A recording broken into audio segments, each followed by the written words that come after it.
Hey guys, Merry Christmas. This is video number 2 for our Christmas day. Today is my birthday and I'm turning 47, right into the middle life crisis. However, in 2 days time, the family and I are going on vacation. We're driving up to Lake Tahoe to go snowboarding and skiing.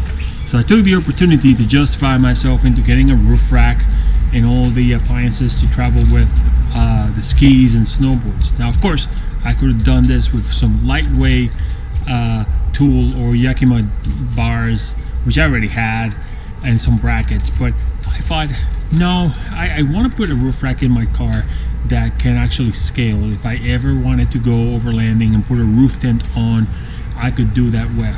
And I did my research, looked at a couple of channels and things like that, and I came on to, I narrowed it down to 2, either the Rhino rack or the Garvin Half Adventure rack.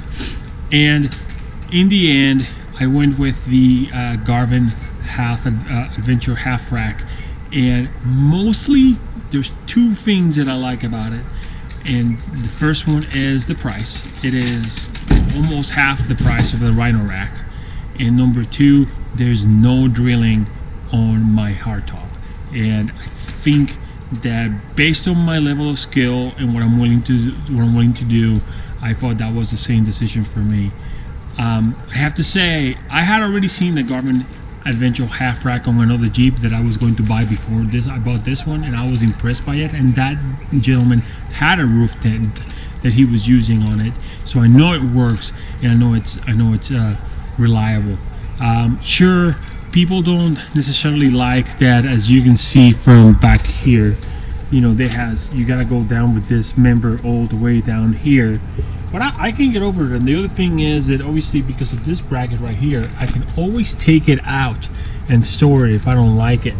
But the beautiful thing about it is that I had to do no drilling on this, and I was able to install this rack in basically a couple of hours by myself without any help. So I still think it's the right thing to do. So anyway, I did put the rack on, and I really like it. I like the look of it, and I like how it's all turned out. Then I really oscillated between if I was just going to put my gear up there and just tie it down with heavy straps, or what was I going to do. And I decided against it. I actually bought a Thule roof box that you see here, and I installed it. Now I love this box, and I bought it used. It's slim and it takes only half my side of the roof rack, which I kind of like as well.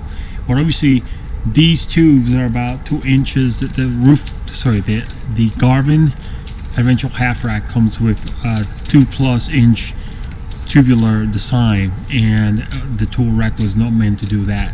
So I had a couple of choices. Garvin does sell an attachment that you can put Yakima or Thule crossbars on it, and that was $120. You can buy those, and then of course you got to buy the bars. I already had the bars, but I thought that was going to look kind of weird. So you have a rack, and then on top of that you have crossbars, and I wasn't very keen on that. So I did kind of like what I would like to call a Puerto Rican adjustment on it. The brackets that come with, let me turn around, the brackets that come with the Thule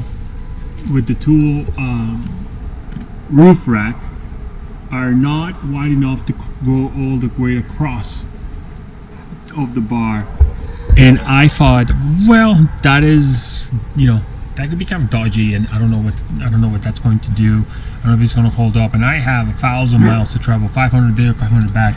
So I didn't want to take a chance. So I did a little bit of a MacGyver jobby. Hey, buddy. I made a MacGyver jobby on it, and what I did was I went to Home Depot, and for $2 each, I bought 4 U-bolts that I installed into the Jeep. And let me show you how those look like. So as you can see here, I put these U-bolts in here, and I'm still using the brackets that came with the Thule bar.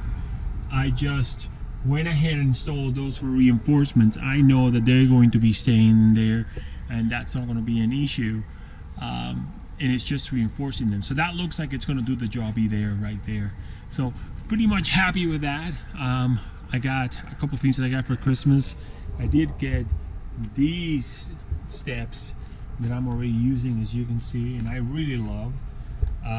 It was quite hard to put them in there because those bolts for the doors were actually quite they were painted over and they were quite there, but I do like these steps. I know that I've seen some other channels where people install them and then they take them off, but for what I'm doing right now, it's pretty good, so I'm kind of happy with that.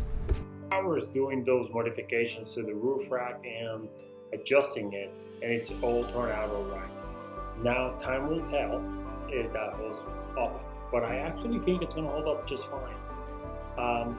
Thank you for looking at my video, and thank you for looking at the channel.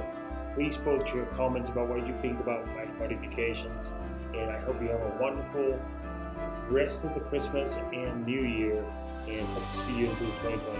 Thank you.